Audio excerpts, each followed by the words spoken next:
On Business Incorporated today.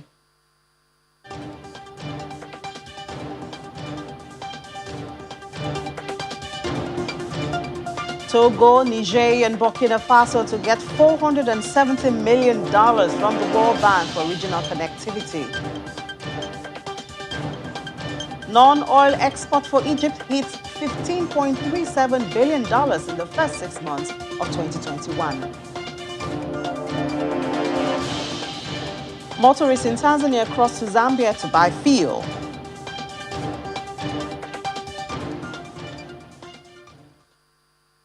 Hello and welcome to the program. I'm Ini John Mekwa. Well, we head straight to the markets here in Africa. Most of the markets we track are still observing the Eid al-Kabir holiday, except for South Africa, which was trading in the positive territory at intraday at almost 1%. The all-share index was at over 66,000 basis points. And over in the Middle East, all the markets are still closed, observing the same holiday.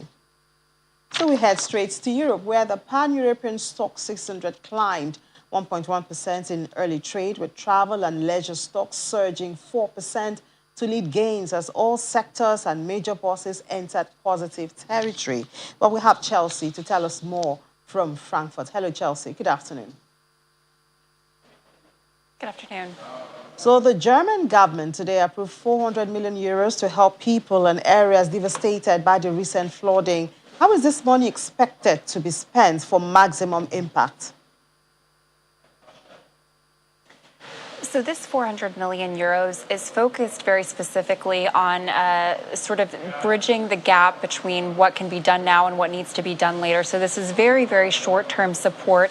It's meant to be spent on things like fixing some of the most devastated roadways, fixing some bridges that need to be put up immediately. A lot of these areas are still pretty much unpassable because of all the destruction. As well, some of this money is going to be spent on things like cleaning up some of the hardest hit buildings, and as well, some of this money could go directly to people who have lost their homes, who have lost their livelihoods, and basically everything that they own because of these floods.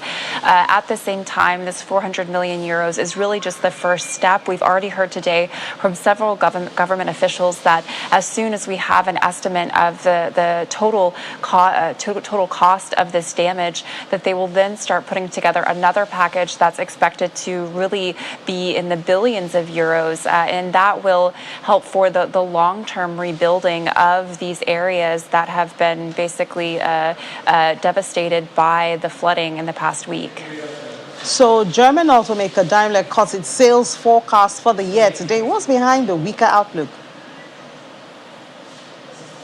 Well, this is a pretty interesting report from Daimler. On the one hand, they did cut their sales outlook for this year. They say that that's largely to do with the semiconductor shortage that we're seeing around the world. Automakers in particular are struggling with that a lot. They've had to cut their production. They just don't have enough semiconductors to be keeping up production at the levels that they want to be. So Daimler is saying that now they're going to basically sell the same amount of cars this year as they did last year. They had previously been expecting to sell more in 2021 than they had in 2020. So they are a little bit more pessimistic on that end. But at the same time, profits are rising quite a lot at Daimler. In this second quarter, they reported almost 4 billion euros in profits. That's in part because they are seeing demand pick back up after the pandemic blow, particularly in China, where Mercedes-Benz is very, very popular as well. Daimler has been through quite a big restructuring throughout the pandemic. They've let a lot of people go. They've cut a lot of cost. So even as they do struggle with this semiconductor shortage, there are still bright spots like China and like the fact that they have been able to keep their costs quite low. And the crypto is in the news in the EU. The EU has proposed a crackdown on cryptocurrency transactions as part of efforts to combat money laundering. What will this mean for this booming market? Well, in Europe, it's definitely getting harder and harder to trade cryptocurrency and to hold cryptocurrency and use it as a form of payment. The EU does want this market to be much more tightly regulated, and we've seen a lot of countries discussing regulating it. But this this is an EU-wide law that is meant to stop money laundering and terrorism financing. We have seen cryptocurrencies really emerge, particularly Bitcoin, as the method of choice for things like extortion, for these ransomware attacks. All of this has been being done with cryptocurrencies because to some degree it's anonymous. So what the EU is now proposing is that all cryptocurrency providers, all of the digital wallet providers where you can hold your current cryptocurrency, now they have to basically ban anonymous transactions. So from the point that this directive goes into place, there will no longer be anonymous cryptocurrency transactions allowed here in Europe. For a lot of people, that won't mean big changes. A lot of people are being very above board in cryptocurrency trading. They are not trying to do it anonymously. But for criminals and for people who have been using these cryptocurrencies because of their anonymity, this will be a bigger blow. Yeah, well, cryptocurrency is certainly getting attention from around the world, and more regulation will actually make it better for everyone. Thank you so much, Chelsea, and enjoy the rest of your day. So let's head over to London now, where Juliana is standing by to give us updates from the UK. Hello, Juliana. Good afternoon. Good afternoon, Innie. So there's a proposal to overhaul trading arrangement between Britain and Northern Ireland. Any info on what shape this arrangement will take? Well, that's all coming out in the wash now because we've got the man, Lord David Frost, who negotiated that painstaking deal, currently speaking to members of the House of Lords, and Damien Lewis, the Northern Ireland Secretary, is currently answering an urgent question in the House of Commons. The short answer is nobody's really sure of the way forward, but significantly, which is a massive breaking news story, is that the British government are no longer happy to the rules that they signed up to pertaining to the Northern Ireland Protocol. This has always been a massive area of contention. Grace periods that have been extended twice already are due to come to an end at the end of September, but Britain want to rip it up. They have had major complaints by businesses, and most notably the CEO of Marks and Spencer wrote an open letter to the Prime Minister saying the bottlenecks and the bureaucracy that's happening in the middle of the Irish Sea is too much, and there's no way businesses will be able to survive. To go back very, very briefly, because of course Brexit has been discussed extensively over the 5 years, to make sure that there was no violence on the island of Ireland, the Brussels and Westminster decided not to have a border between the north and south. To mitigate against that, there was a very controversial border put down the middle of the sea between Ireland and the rest of mainland Britain, and it's causing problems.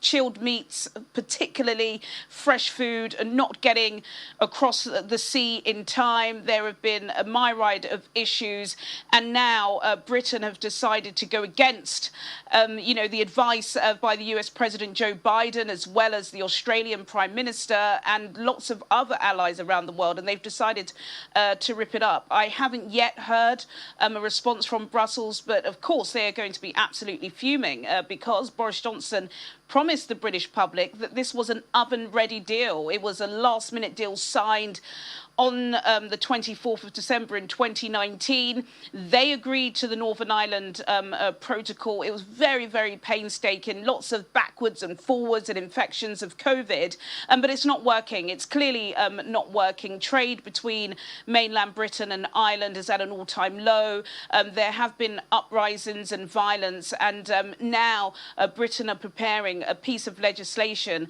to say that they will be changing the agreements, basically going against international law. Just very quickly, because I will be moving on, there is something called Article 16. Our viewers in the UK would be very familiar with that term because it was highly politicised during former Prime Minister Theresa May's tenure. But Article 16 is a piece of information, part of a contract that's in most international treaties. But if it is revoked, what would happen is that the Northern Ireland Protocol would cease to exist. At the moment, Britain are just about stopping short of evoking Article 16, but it definitely appears we're heading that way. And Prime Minister Boris Johnson has certainly got a lot in his in tray to deal with this afternoon. Yeah, well, I think the issue with post-Brexit has a long way before it all gets settled. But earlier, it seemed investors got tired of worrying about the pandemic, and we saw a rebound in stocks. Is the FTSE still rallying at this time? It is. We are seeing actually triple-digit surges on the FTSE. It's well past that 7,000 bench mark point. I spoke with Chimezie this morning about UK public borrowing.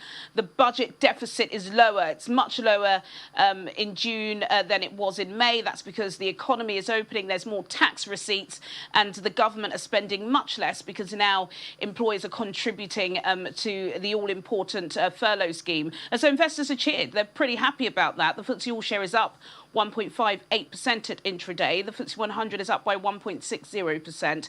And the FTSE 250, that domestic market, that's also up by 1.65%. In the currencies market, though, the British pound is still down against the US dollar by 0.19%, also down on the euro by 0.16%, and down on the Japanese yen also by 0.02% at intraday, Inni. All right. Thank you so much, Juliana, and enjoy the rest of your day. You too, thanks.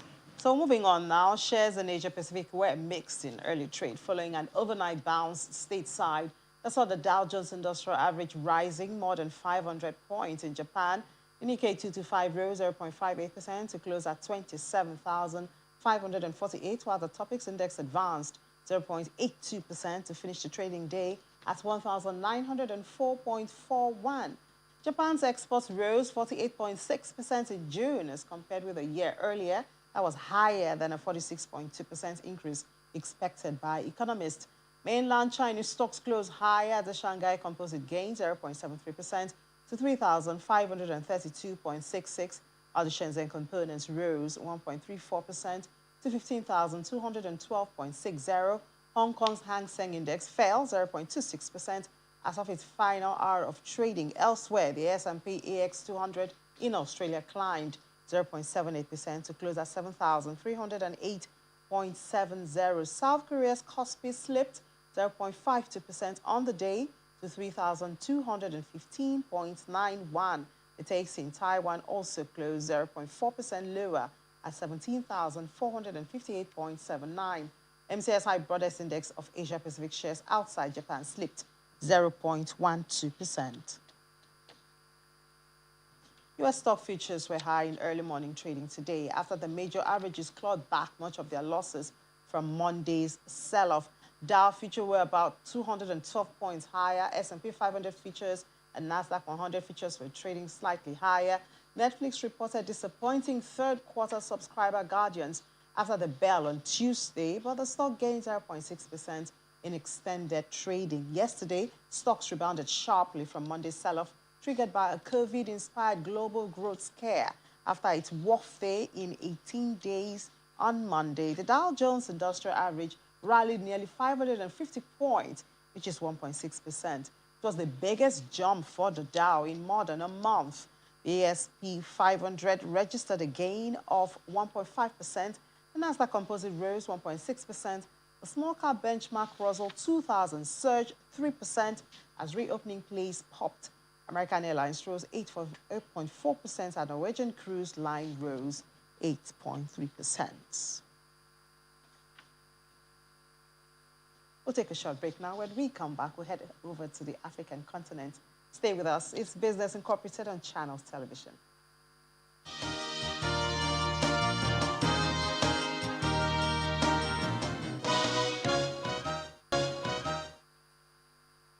Welcome back. You're still watching Business Incorporated on Channels Television. We head to South Africa now, where the country is counting its losses after a week of deadly riots, which could cost the country about 50 billion rand in lost output, while 150,000 jobs have been placed at risk.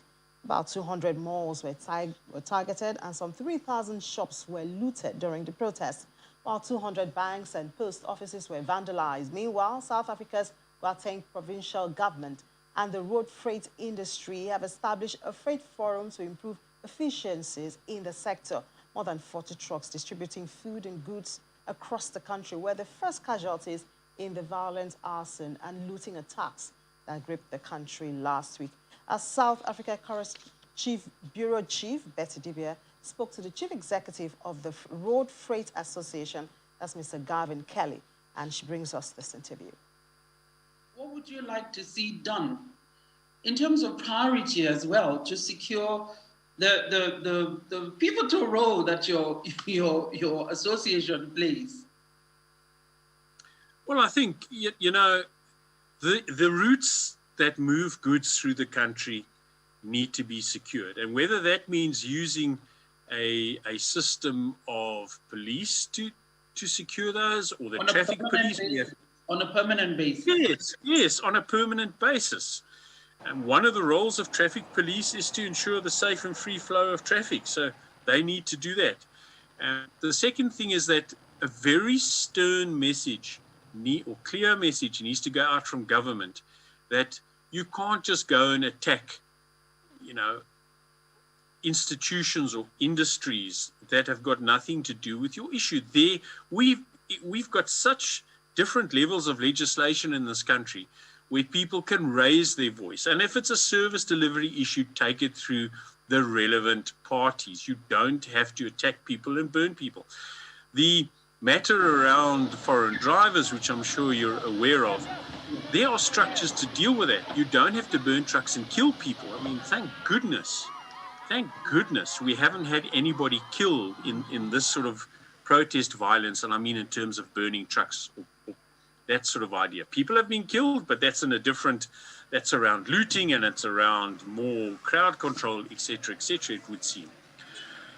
So that needs to be made very clear that if you're going to break the rule of the law will deal with you. We've had enough of the police standing and watching it happening, and that's historical as well.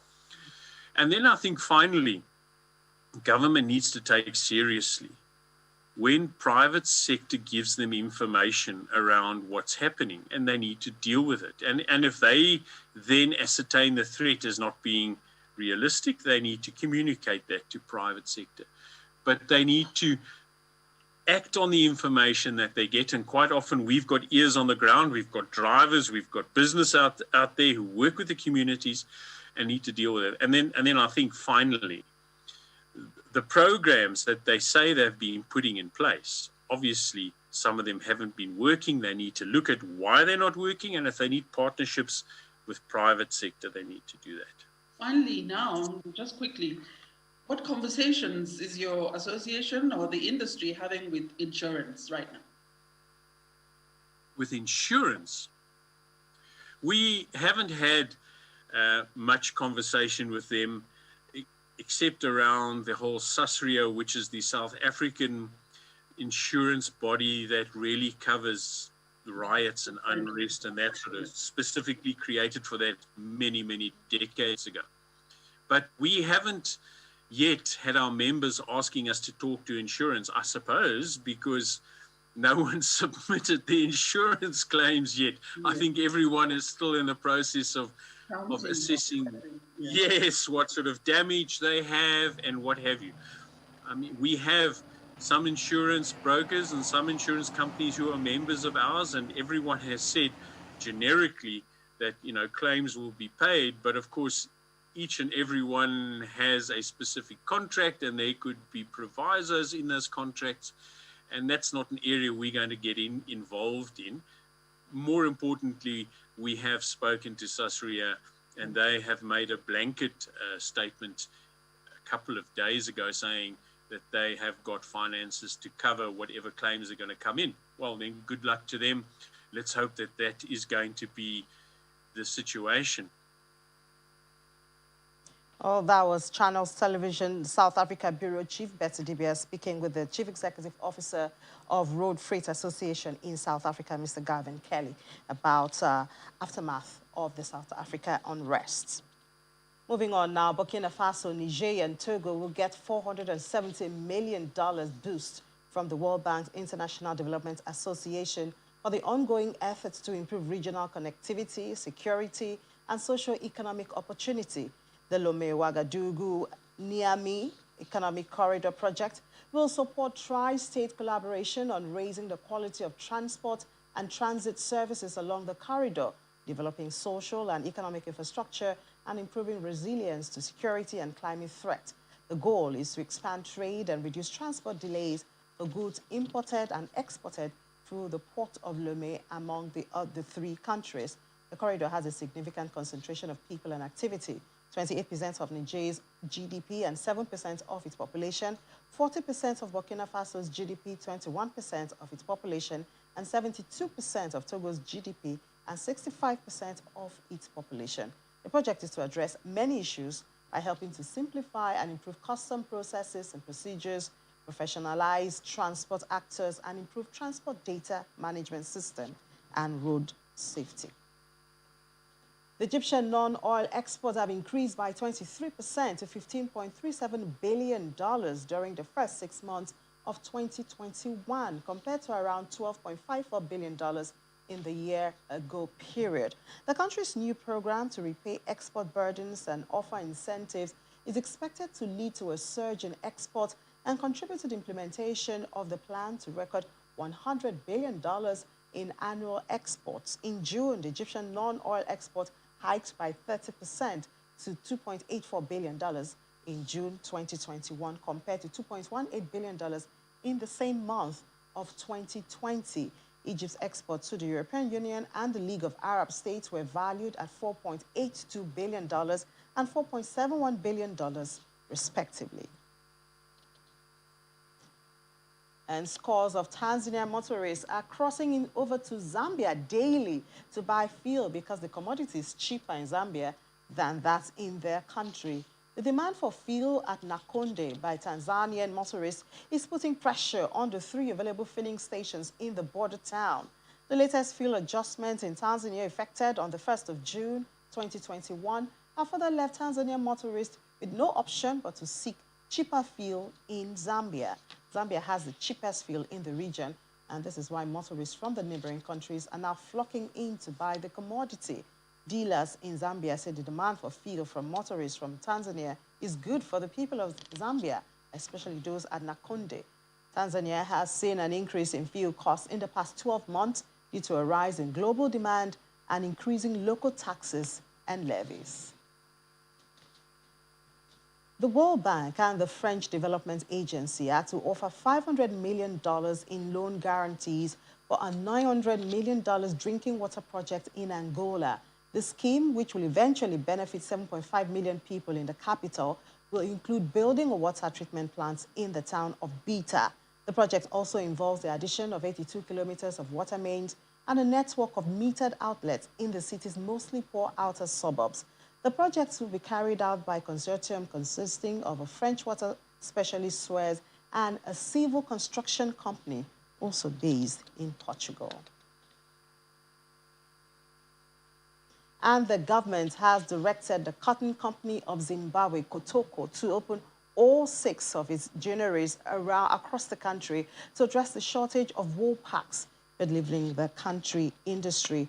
4 more tall ginning facilities in various parts of the country are also expected to be opened to receive cotton from farmers across the country. In time, the farmers receive the packaging material from Kotoko for safe storage and operationalization of the ginneries, and it allows the company to empty loaded wool packs for reuse.